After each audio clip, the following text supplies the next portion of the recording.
Pessoal, temos informações aí de bastidores em relação ao Danilo, tá? Ele que vai ser o titular, provável titular da zaga do Flamengo. Já temos aqui uma outra escalação do Flamengo. Hoje, de fato, o Filipe Luís, no treinamento derradeiro, antes da partida contra o Juventude, vai definir de fato a escalação. Mas o Danilo está entre os selecionados para a zaga do Flamengo. O Danilo, que inclusive abriu mão de folgas na data FIFA e intensificou o trabalho físico para retornar à equipe do Flamengo, sobretudo que a gente tem uma Copa do Mundo batendo na porta. Ele já não foi convocado para essa segunda leva do Carlo Ancelotti, mas porque o Ancelotti também, né, quis buscar outros jogadores, botou lá Fabrício Bruno para ver como eles iam se comportar ali na seleção brasileira. O jogador também deu palestras a jovens das categorias de base do Flamengo e trabalhou duro durante a folga de 4 dias para voltar em alto nível diante da suspensão do Léo Ortiz contra o Juventude, né? Ele já sabia que teria essa oportunidade de jogar, né? Porque o Léo Ortiz está suspenso, então é evidente que o Filipe Luís ia selecionar ele para formar um miolo de zaga ali com o Léo Pereira. Ele, opa, tem uma oportunidade pintando aí, então vou trabalhar para poder aproveitar essa oportunidade. O Danilo vem tendo dificuldade para ter uma sequência ali no Flamengo. Ele enfrentou uma lesão muscular na parte posterior da coxa direita contra o Fluminense no dia 20 de julho. Quase um mês depois, no dia 17, entrou no segundo tempo da vitória sobre o Internacional pelo Campeonato Brasileiro por 3-1 no estádio do Beira-Rio, mas não jogou mais desde então, ficando 3 partidas apenas no banco de reservas. E isso aí nem se dá por uma questão de competitividade no elenco do Flamengo, para a zaga do Flamengo. O Felipe pouco utiliza ali os garotos das categorias de base que compõem o elenco na posição, mas se dá pela continuidade dos titulares que não deu brecha ali para o Danilo entrar no time. Nesse período sem jogos, o atleta aproveitou para reforçar a parte física. Durante a folga, né, dada aos jogadores, o zagueiro treinou à parte, teve idas ao CT em Urubu, inclusive, além do seu treinamento na sua casa. Ele vem fazendo boas atividades com o grupo e treina bem e busca sequência. Foram 3 lesões musculares até aqui na temporada e participação em apenas 38% dos jogos do rubro-negro, desde que chegou apenas 29% de partidas como titular. Enfim, vamos ver se ele vai conseguir essa sequência, que ele faça uma boa partida aí diante da equipe do Juventude. Pessoal, agora temos aí a confirmação. Foi realizado um procedimento de tomografia computadorizada no pé direito de Eric Pulgar para analisar a lesão do quinto metatarso de forma mais em alta definição, e foi constatada uma franca evolução na lesão do pé direito do jogador, e o jogador ficará à disposição do técnico Filipe Luís, muito provavelmente, pelo menos treinar na partida de volta diante da equipe do Estudiantes. Então vai iniciar, inclusive, o trabalho em campo já a partir desse exame, que dá uma sinalização positiva para continuar a recuperação, e o Filipe Luís vai ganhar esse reforço ali para o meio de campo, beleza? Pessoal, na semana que vem, quinta-feira, aliás, tem Flamengo e Estudiantes pela Copa Libertadores da América, e 57.402 ingressos já foram vendidos até esse exato momento. É ingresso a dar com pau, a galera tá atrás desse jogo contra o Estudiantes. Os 60 mil ingressos disponíveis para venda devem esgotar até hoje, no sábado, pelo menos é o que espera a diretoria do Flamengo, contando o setor ali de Maracanã Mais, que é o setor que mais tem dificuldade para encher, tendo em vista que é caríssimo, né? Um ingresso ali de Copa Libertadores, ainda mais nessa fase de quartas de final. O setor norte para o público geral está R$ 250, R$ 300, coisa que não vai nem acontecer porque o setor norte já está esgotado, incluindo gratuidades, cortesias, camarotes, cativas, a expectativa é alta para bater a casa dos 67 mil torcedores no Maracanã, pelo menos uma expectativa da diretoria do Flamengo. O setor visitante vai lotar, não tenho a menor dúvida. Os argentinos, eles têm essa cultura de viajar internacionalmente para ir atrás do time. Os brasileiros também, né? Sobretudo o Flamengo, que tem uma torcida muito grande, o Corinthians. Mas os argentinos, parece que eles são mais malucos, assim, sabe? Eles vão, meu irmão, estão nem aí, vende, sabe? Vão encher completamente o setor da torcida visitante. E o Flamengo também vai encher o setor visitante lá na Argentina, não tenho a menor dúvida disso. Facilita para o argentino vir ao Brasil e facilita para o brasileiro também ir à Argentina acompanhar a partida. Diferentemente de um jogo, sei lá, no Equador, que a logística é terrível, na Venezuela, que a entrada é complicada, né? Enfim, vai ser realmente uma grande festa. Agora, tem que focar e veja, não sou fiscal de torcida, não ensino ninguém a torcer. Faz tempo que eu não vou no estádio para torcer. É lógico que eu torço, mas tem que ser de uma forma mais comedida ali, porque eu estou no espaço da imprensa, eu não posso ficar torcendo ali que nem um louco, que nem eu fazia quando eu ia de arquibancada. Mas, cara, 10 minutos, o cara errou um passe, não tem que vaiar, gente. Não tá, o cara pagou o ingresso, faz o que ele quiser. Beleza, ele faz o que, mas ele tá prejudicando o time. Ele tá prejudicando o time. Tem que apoiar, acabou o jogo, entendeu? Fala o que tiver que falar. Agora, no meio do jogo, sabe, eu acho que tem que apoiar o time para o time conseguir a vitória, tá? Lógico que não depende só da torcida, depende do time também. Contra o Juventude é uma outra história, o Flamengo vai a campo amanhã. Cara, que felicidade em falar amanhã, dia 14, logo, depois de 2 longas semanas aí, sem futebol brasileiro, sem Flamengo. O Flamengo vai a campo com o goleiro Agostinho Rossi, na zaga, como eu disse, Danilo e Léo Pereira. Na lateral direita, uma novidade também, Emerson Royal, em função da pubalgia de Varela. Na lateral esquerda, Ayrton Lucas. Dupla de volante, De La Cruz e Saúl, a mesma dupla de volante que se apresentou contra o Grêmio, em função da lesão não, né? Pelo menos o Flamengo não trata dessa maneira, do desgaste no posterior da coxa direita do Jorginho. De Arrascaeta, Luiz Araújo do lado direito, Samuel do lado esquerdo e Pedro Queixada de centroavante. Ele deve levar essa formação com o Pedro e Arrascaeta, até porque não tem a possibilidade de escalar o Bruno Henrique, que está suspenso pelo STJD. A priori, começa a cumprir essa suspensão a partir desse jogo diante da equipe do Juventude, apesar do Flamengo já ter entrado com o pedido de efeito suspensivo. Geralmente leva aí 5 dias, mais ou menos, para ser avaliado pelo STJD, ou pode colocar um Plata ali no lugar do Pedro também, caso queira um time ali mais móvel, mais pressionante, mas como é o Juventude, por mais que seja um adversário que a gente não vença há muito tempo, em tese o Felipe Luiz vai levar Pedro e De Arrascaeta juntos, beleza? Minha galera, o Flamengo já atingiu a marca de 600 mil assinaturas na petição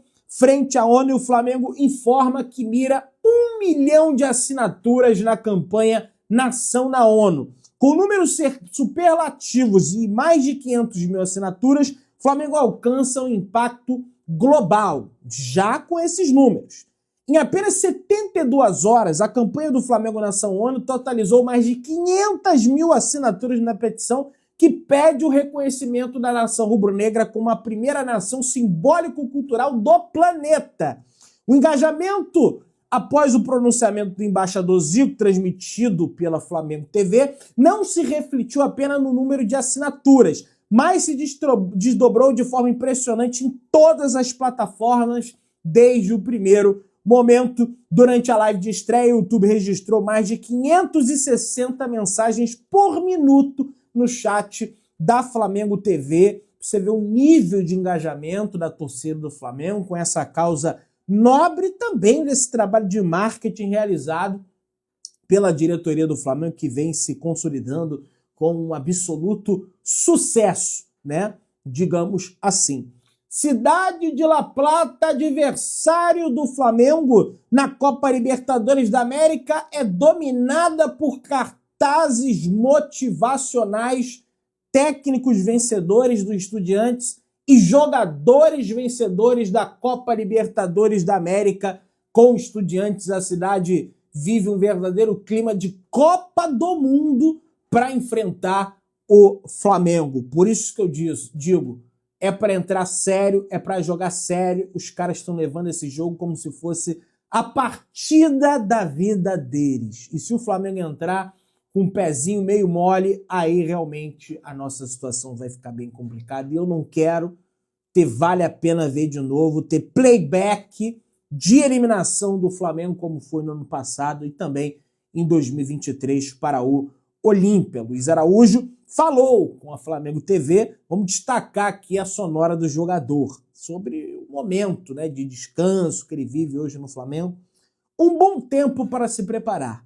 Fizemos bons treinamentos, estamos preparados, sabemos da importância desse grande jogo contra o Juventude, e é importante. Por isso que eu lembro que o Flamengo não ganha desde não sei quando, que é para lembrar da importância que tem esse jogo. Estamos na ponta da tabela, sabemos que precisamos vencer para continuar. Então, tenho certeza que domingo vamos fazer um grande jogo e sair com essa vitória que é muito importante, falou o atleta do Flamengo. Inclusive, voltando ao tema Copa Libertadores da América, a Conmebol escalou a arbitragem colombiana para esse confronto entre Flamengo e Estudiantes. Quem apita é Andrés Rojas, da Colômbia. Árbitro de 41 anos foi escalado pela Conmebol para o confronto de ida das quartas de final da Copa Libertadores da América. O juiz principal do confronto, o anúncio foi realizado ontem, na sexta-feira, dia 12, tá?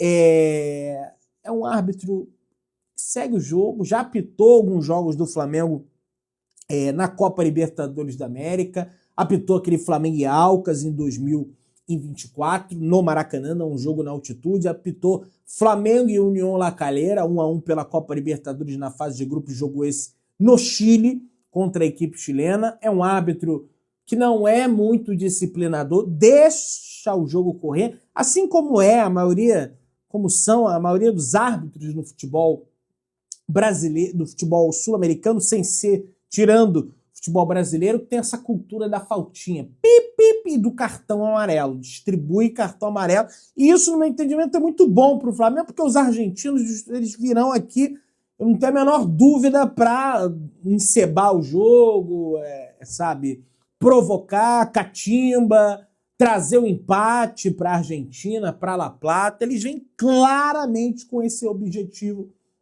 na cabeça, e o Flamengo precisa saber jogar essa partida. Se construir uma vantagem de 2 gols, está maravilhoso. Se não construir também, vencer por um. O importante é vencer o jogo. Que fora de casa, o Flamengo jogando como o Flamengo, o adversário se expondo mais, desesperado pelo resultado, o Flamengo pode levar vantagem. Eu não tenho medo nenhum em relação a essa situação, beleza? GE divulga quando será a primeira transmissão do canal de um jogo do Flamengo, torcedor rubro-negro. E eles transmitirão a partida do dia 21 de setembro entre Flamengo e Vasco. Pois é, o Clássico dos Milhões vai marcar a primeira transmissão da GE no streaming aqui no YouTube de uma partida do rubro-negro, de um jogo do Flamengo, né? Eles vão transmitir a Libertadores, River Plate e Palmeiras,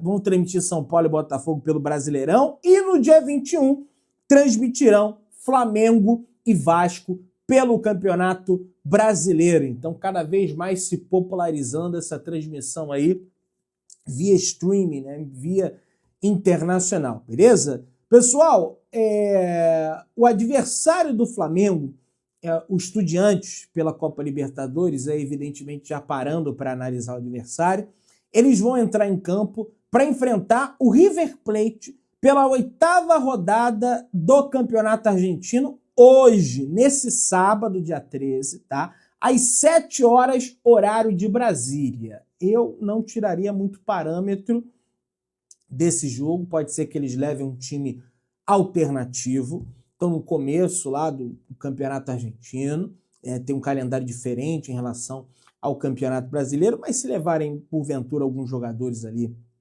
como titular, vale a pena, né?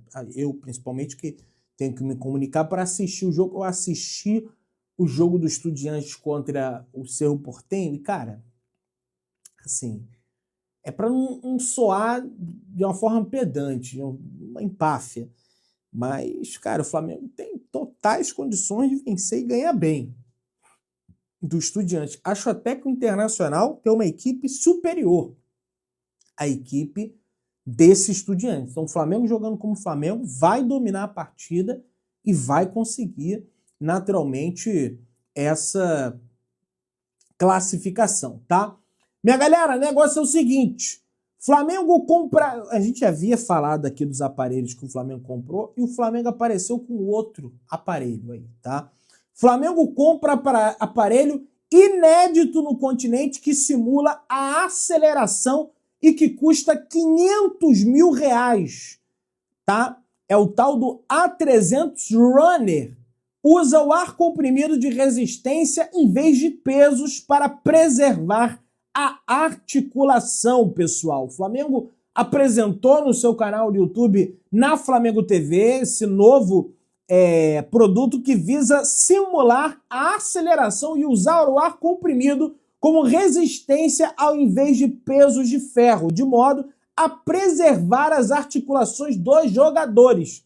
O fisiologista Cláudio Pavanelli, coordenador da Ciência do Esporte e Performance do clube, demonstrou a utilização da máquina e disse que ela é inédita aqui no nosso continente sul-americano. Vamos ver aí as palavras dele. Alguns aparelhos como esse são específicos para atletas diretamente que fazem a realização de um movimento de corrida, um arranque ou um sprint de alta intensidade. Esses aparelhos na América Latina são os primeiros. Grandes clubes na Europa, alguns apenas que conseguiram essa nova tecnologia. Então, realmente é um privilégio e uma oportunidade da gente estar com a tecnologia de ponta à nossa disposição